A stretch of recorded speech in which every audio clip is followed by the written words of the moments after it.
Russian heavyweight Arslanbek Makhmudov will take on Erkan Teper on September the 23rd in Canada.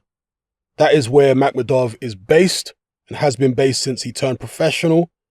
All of his fights, I think, in fact, let me just double check. Yeah, all of his fights, or the vast majority, have been in Canada since he turned pro.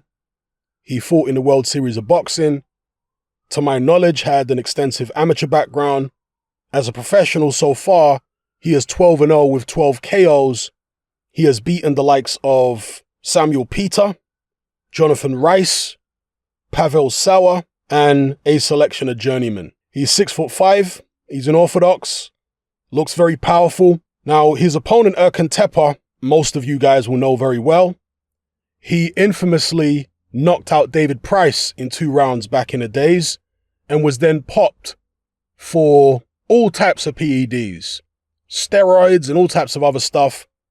And he hasn't been the same since. Now, he is an example of how you can't really judge whether a fighter's clean or not based upon their physique, because Erkan Teper looked like Mr. Potato Man, or Potato Head, whatever that little kid's toy is.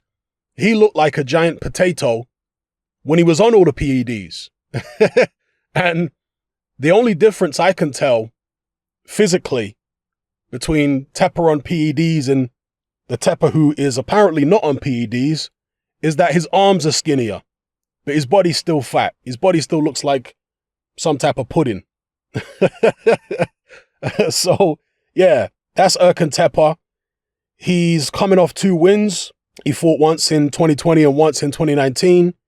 Both of those were against opponents with losing records. His last fight was in, let me see here, 2020 against the guy who was 1-2. And prior to that, he fought a guy in 2019 who was 3-28. So, not great opposition for Erkan Teper. Prior to that, he was knocked out in 8 rounds in 2018 by Robert Helenius. So, there you go with that. This is a fight which Makhmudov really should win comfortably. If we're going off Erkan Teper's recent form, the fact that he's been very inactive, the fact that he got wiped out by Robert Helenius. Makhmudov at, 32 years of age, I think? Yes, 32 years of age, undefeated. If he's going to go anywhere, then he needs to be beating a guy like Erkan Teper and beating him well. Not just beating him, but beating him in convincing fashion. As I say, Teper hasn't done anything since that David Price fight. And it's not like David Price was a particularly great fighter, but he derailed David Price's comeback, and he did so in spectacular fashion. Since that time, as I say, the guy's done nothing. In fact, let me tell you exactly what has happened. He fought Derek Rossi, and I think at that point, I'm not sure if he'd been popped, because he fought David Price in 2015, then he fought Derek Rossi in 2016. I can't remember at what point he got popped for the PEDs. But anyway, he went on to fight, as I say, Rossi in 2016. Then later on in 2016, he fought Christian Hammer, and he lost that on a split decision. After that, he fought Marius Wack in 2017. He lost that on a unanimous decision. Then he fought, again, some miscellaneous fighters, and then was knocked out by Helenius in 2018. So that's the story of him in recent years. Makhmudov needs to be dealing with him in good fashion. Teper has been stopped before, and I'm not necessarily saying that Makhmudov needs to stop Teper, although it would be preferable. If he does beat him on points, it needs to be a decisive, comprehensive points victory. It can't be something where it looks iffy or anything like that.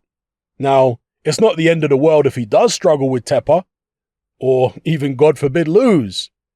But if we're trying to assess a heavyweight prospect or contender for how far he can go, then he has to be beating a guy like Teper convincingly to convince us, or at least most of us, that he's going to be able to go anywhere. To convince the networks, more importantly, that he's going to be able to go anywhere. The networks, the promoters, they're going to be the guys that ultimately pay the fighters' wages, right? I mean, the fans, you get fan interest, but the promoters and the networks are not going to give fighters opportunities unless they think they can be successful, unless they think they can capture the imagination, the hearts and minds of the fans. You see? And in order to do that, in order to get those opportunities, you're going to have to perform in the ring. So, yeah. Makhmudov needs to be taking care of Teper in good fashion. As I say, this fight will take place on September the 23rd in Canada. Now, I'm not sure who promotes this guy. I'm going to imagine it's Yvonne Michelle. Let me just check here. No, it's not Yvonne Michelle. The show that he's fighting on is promoted by somebody called Camille Estefan. Camille Estefan, Eye of the Tiger Management. Okay. Well, I don't know if it's the best thing for this guy to base himself in Canada. Maybe I'm being short-sighted about it, but most of the fighters, other than Adonis Stevenson and maybe Jean Pascal, both of those were French speakers, right? I guess you do have Lucien Boutte, but he lived there for a long time. The point I'm trying to make here is a lot of guys who have based themselves in Canada before, like Berman Stavern, like Artur Beterbiev, they left Canada, went to the United States because they found better opportunities there. You see? And I'm just wondering whether Makhmudov might find the same and whether he may be better off basing himself in the US rather than basing himself in Canada. You know, it's not about being nationalistic or anything like that. He's not even from Canada, right? So he should be able to just, up sticks if he doesn't have any promotional ties there long term and go wherever he can get the best money, whichever jurisdiction he can find the best paychecks and the best opportunities. So anyway, let me know what you guys think in the comments below about Arslanbek Makhmudov, Russian heavyweight based in Canada, and his upcoming fight against Erkan Teper.